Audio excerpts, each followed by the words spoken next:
बिस्मिल्लाहिर्रहमानिर्रहीम। अस्सलाम वालेकुम दोस्तों, कैसे हैं आप सब। मैं हूं इजाज़ अंसारी और आप देख रहे हैं इजाज़ अंसारी फूड सीक्रेट्स। अल्लाह बरकत दे आपके खानों में, आपके रिज्क में, आपके जायकों में। तो मेरे प्यार दोस्तों, आज तक आपने बहुत तरह से करेले बनाए होंगे, लेकिन जो रेसिपी आज मैं आपके लिए लेके आया हूं, ऐसे आपने पहले कभी नहीं बनाए होंगे।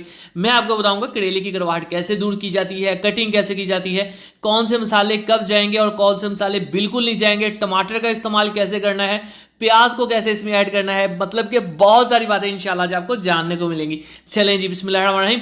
सबसे पहली और अहम बात, आपने करेलों को अच्छे से धो लेना है, बिल्कुल आपने फ्रेश खरीदने हैं। और यहाँ पे हम इसकी रिंग्स में कटिंग करेंगे, ठीक हो गया। तो यहाँ पे रिंग आपने बिल्कुल बारीक नहीं काटना, थोड़े से आपने मोटे ही काटने, क्योंकि अगर बारीक हो तो ये बिल्कुल घुल मिल जाते हैं और टूट जाते हैं, ठीक हो गया। अब अगर इसके अंदर ये बड़े वाले मोटे वाले पके हुए बीज हैं तो आपने इनको सबको रिमूव कर देना। अगर ये बिल्कुल बेबी बीज हो, बिल्कुल नरम से हो, नज़र ही ना आते हो, तो फिर आप ना भी निकालें तो आप इसको पका सकते हैं, ठीक हो गया। चलें जी, अब बात करते हैं कि इसकी कड़वाहट को कैसे दूर किया जाएगा। तो यहाँ पे 1 टेबलस्पून हमारे पास नमक है, हाफ ऐड कर देंगे और अच्छे से इसकी मिक्सिंग करेंगे। ये लें जी, बहुत आसानी से हो जाएगी। और बाकी भी इसके ऊपर फिर नमक डाल देंगे ताकि अच्छे से इसके ऊपर लग जाए। नमक लगा देने के बाद आपने अच्छे से मिक्स करना है और फिर आपने इसको कम से कम 10 से 15 मिनट पड़े रहने देना है, ठीक है। उससे क्या होगा कि इसकी जो बहुत सारा पानी जो है वो निकल आएगा। ये देखें, ठीक हो गया। अब देखें ये गीले गीले से हो गए।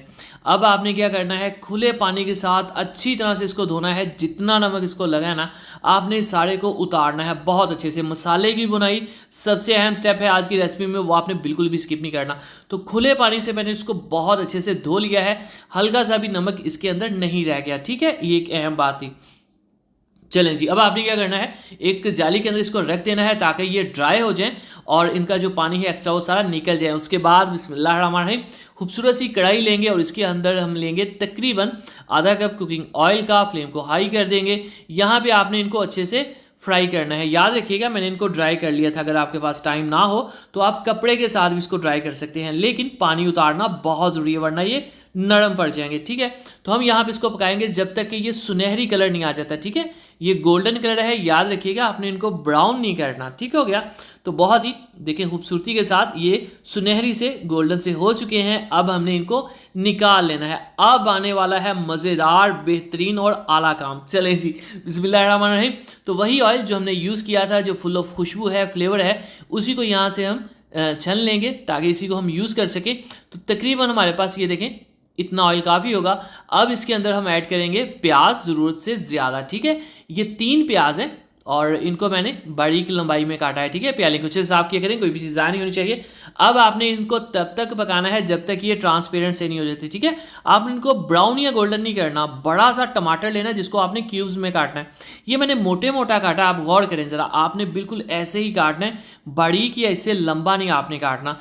अब इसके अंदर मसाले, नमक 1 टीस्पून जाएगा, लाल मिर्च का पाउडर भी 1 टीस्पून जाएगा भर के, और हल्दी ½ टीस्पून जाएगी।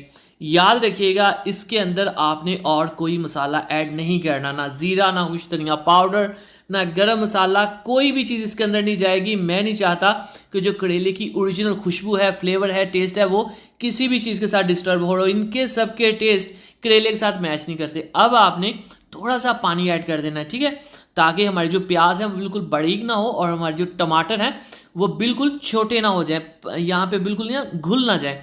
अब आपने फ्लेम लो करके इसके ऊपर ढक्कन रख देना है। अब यहाँ पे कमाल शुरू हो रहा है, ठीक है। ढक्कन रखने से हमारे जो टमाटर है उनको दम लग जाएगा। जब आप ये ढक्कन उठाएंगे तो यहाँ पे टमाटर मसाले के तौर पे यूज़ नहीं हो रहे, मैं आपको बता दूं, यहाँ पे टमाटर वेजिटेबल के तौर पे यूज़ हो रहे हैं, ठीक है। और अब अगर आप ध्यान से देखें, कैमरा आपको दिखा सके, तो ये जो टमाटर है ना, ये इतना सॉफ्ट और जूसी हो चुका है ना कि मैं आपको बता नहीं सकता।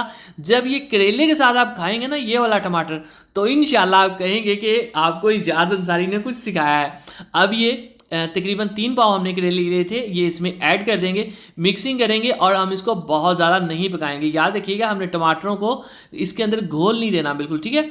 हल्की सी मिक्सिंग करेंगे। अब यहाँ पे फ्लेवरिंग के लिए हम इसमें कुछ हरे मसाले ऐड करेंगे। याद रखिएगा मैं फिर बता दूं, ना ज़ीरा जाएगा, ना कुछ धनिया पाउडर जाएगा, ना इसके अंदर गरम मसाला जाएगा, कुछ भी नहीं ऐड करना आपने, ठीक है।